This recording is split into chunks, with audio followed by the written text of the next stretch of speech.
What's up, agents, and welcome back to another Division video where I'm going to show you a build that is really good for farming the winter event. Don't forget to like, share, comment and subscribe.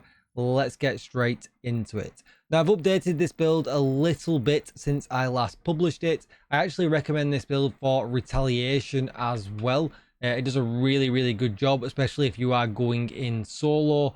We're not running any kind of season modifiers or anything like that, but there is a significant amount of bad guys when it comes to this bounty.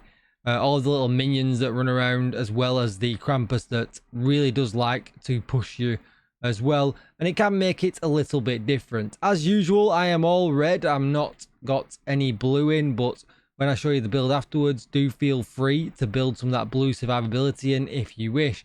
I just rely on my revive hive and think if I go down, it's not a big deal, and I'll just kind of pull back until my revive hive is ready to go again. So basically, when you start off, what you want to do, I like the blue screen for this, but I'm going to tag as many items, as many bad guys as I can, because they will run into cover. And then when they start to die, you'll see we get a whole bunch of CC as well, which is really nice.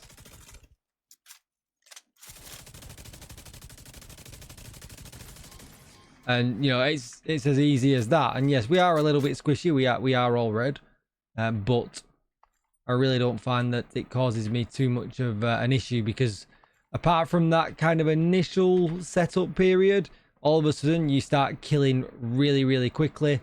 And like I said, you get that CC effect in there as well, which is what's really good about the blue screen. It's kind of like value add when it comes to using it.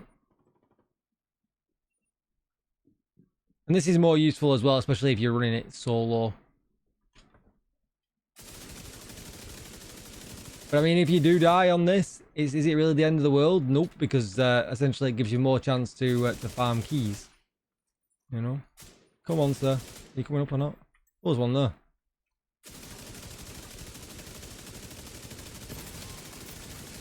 Obviously, you could hear them then, you know, dying. One really good thing about using this build in this area is that we never lose our gear set bonus, because we're constantly in combat. There's so many events dotted around and stuff and things like that, that we get kept in combat 9 times out of 10.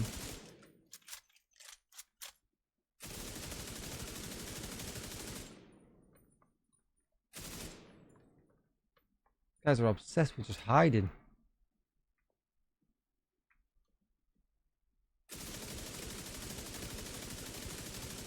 But the blue screen's so good.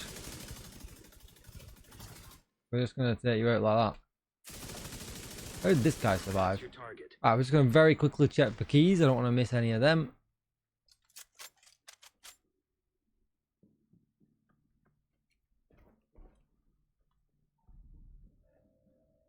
And essentially in this next section, what we'll do is we're just going to play the long game. We're going to tag a few bad guys and then just hit the boss. It'll kill the bad guys and get us ahead a little bit. And then we've got our decoy as well.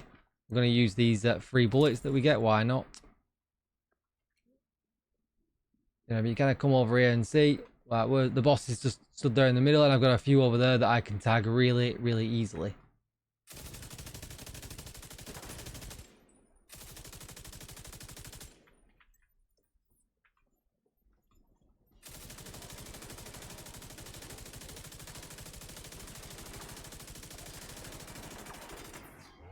Already we've got bad guys dying, which is great.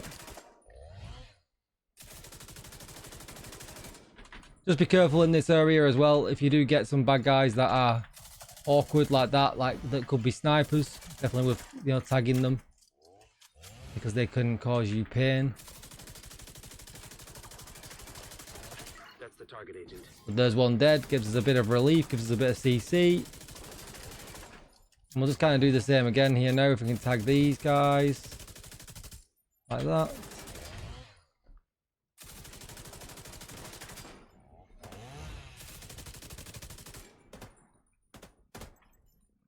Put down this.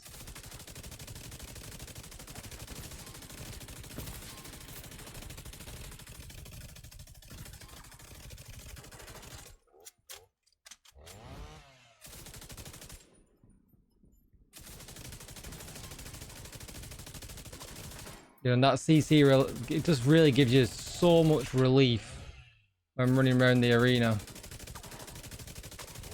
Target neutralized. Good work.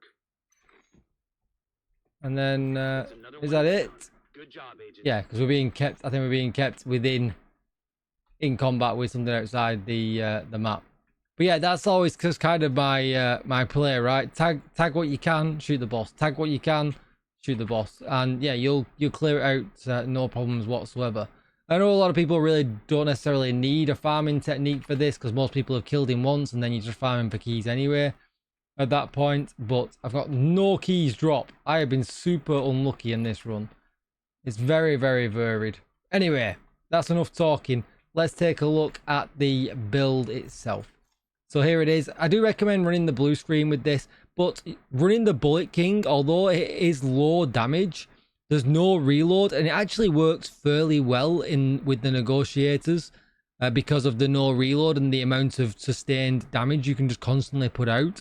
So definitely don't rule it out. Pestilence is always good with all these builds, but just remember here, we're building into critical hit damage, not weapon damage.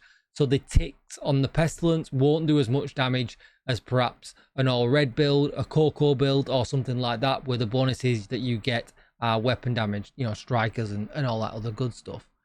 Other LMGs that I do like is the MK46. It's probably my favorite LMG in the game. Really good burst damage and, you know, really accurate at the same time. But again, it's up to you. You could just run a Lexington with this if you really wanted to. I just think it fits the LMG kind of meta a little bit better. If we want to look at the stats, you can see I'm on 58.5 crit chance, 149% critical hit damage, so already fairly high. My blue screen is rolled to crit hit chance. We have the overdogs that are absolutely superb. Even if you don't play with the talent in mind, they're active majority of the time. The new equalizer chest piece with crit chance, crit damage, crit chance, and perfect obliterate. And then 4 negotiators dilemma. You can see here that we get crit chance, crit damage, and then the hostile negotiations. Critical hits mark enemies for 20 seconds, up to 3 marks. When you critically hit a marked enemy, all of the marked enemies take 60% of the damage dealt. Whenever a marked enemy dies, gain 2% critical hit damage, stacking up to 20 times, or until combat ends. And like I said, in this area, it's very, very rare that combat ends. Crit chance, crit damage on the mask. The holster, crit chance, weapon damage, crit damage. The knees, weapon damage, crit damage.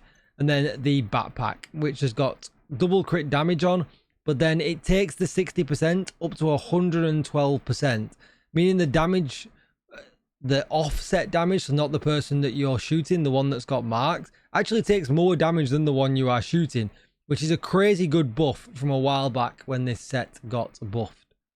Pulse is really good here, so you can activate the blue screen, but I like using the decoy because, like I said, you know, getting the pulse disrupt and disorientate is very good. But don't forget, you'll also trigger it as well by just shooting and just killing. And the revive hive, we are all red, so let's just build a little bit of extra survivability in. I prefer gunner with LA because we get armor on kill as well, rate of fire bonus, all that other good stuff. But this build just works really, really well. You can feel free to stack some blues into it if you want. But it works really well here. It works really well in retaliation. And it just works really well in general if you want a nice alternative to strikers. I'm looking at you, legendary missions. It works incredibly well in all hard content. That's going to be it for the video. Thank you for all your love and support recently. The build videos have been absolutely popping off. My general videos have been popping off. The support has been crazy, and we're really close to hitting that 40k. So if we can hit that, if not in this year, close, you know, start of new year would be really great. But thanks again for all your love and support. And agents, I'll see you in the next one. Bye bye.